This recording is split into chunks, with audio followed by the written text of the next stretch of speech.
Nagsagawa ng pamamahagi ng grocery packs ang Jesus V. Digil Rosario Foundation Incorporated para sa mga evacuees mula sa Barangay Anuling na pansamantalang nanunuluyan sa Tagaytay Elementary School, Kamalig, Albay nitong 18 ng Mayo taong kasalukuyan.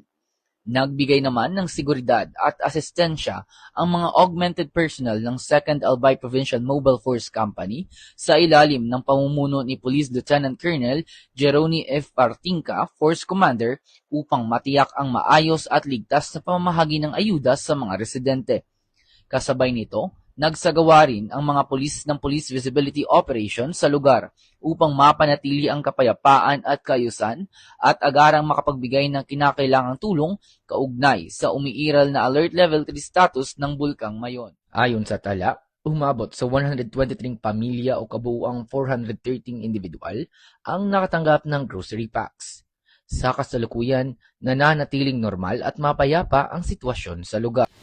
Mula dito sa Albay Police Provincial Office, ako po si Patrolman Corby Flores, nag-uulat para sa Police News Network. At ito ang bagong PNP para sa bagong Pilipinas. Serbisyong mabilis, tapat at nararamdaman.